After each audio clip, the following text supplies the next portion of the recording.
მოგესალმებით, თქვენ უყურებთ რეგიონის დღის მთავარ ამბებს. მომღერალმა ზურა ხაჩიძემ სამცხე-ჯავახეთის რწმუნებულის მოადგილის პოსტი დატოვა. იგი ადმინისტრაციის აპარატის ყოფილმა უფროსმა გიორგი მიქელაძემ ჩაანაცვლა. ინფორმაციას სამხარეო ადმინისტრაციაში გვიდასტურებენ.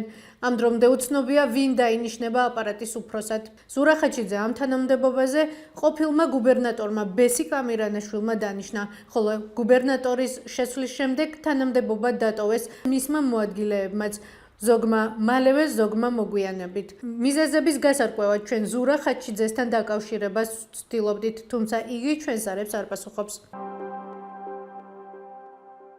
დაბა აბასთუმანში ადგენის მუნიციპალიტეტის ყველაზე მნიშვნელოვან ტურისტულ ლოკაციაზე გარე განათების ნაწილი ღამით არ მუშაობს.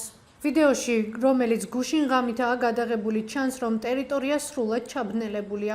მიუხედავად იმისა, რომ ადგილზე ლამპიონების ბოძები დგას, განათება არ ფუნქციონირებს. მიზეზების გასარკვევად ადგენის მერიას მივმართეთ. უწყებაში აცხადებენ, რომ მიმდინარეობს ქუჩების განათების ახალი ქსელის მოწყობა, რის გამოც სხვადასხვა უბნებში ელექტროენერგიის მიწოდება ეტაპობრივად წყდება. რაც შეეხება სამუშაოების დასრულების ვადასა და ელექტროენერგიის სრულად აღდგენას, მერიაში კონკრეტულად თარიღს ამ ეტაპზე ვერ ასახელებენ. ნინოწმინდის მუნიციპალიტეტში მოსულმა ძლიერმა სედყვამ სახლის სახურავები და დამხმარე ნაგებობების სახურავები დააზიანა. დაამტვრია ფანჯრის მინები, დააზიანა სავარგულები.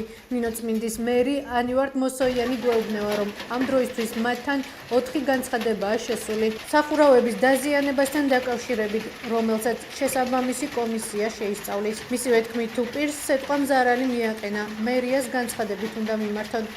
ძლიერი სედყვა ნინოწმინდაში 14 ივნისს მოხდა.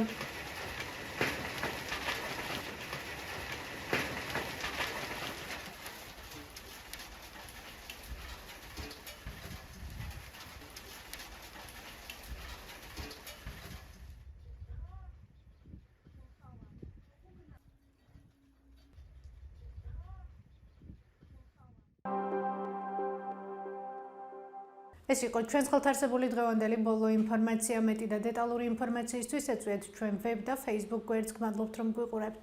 ხვალამდე.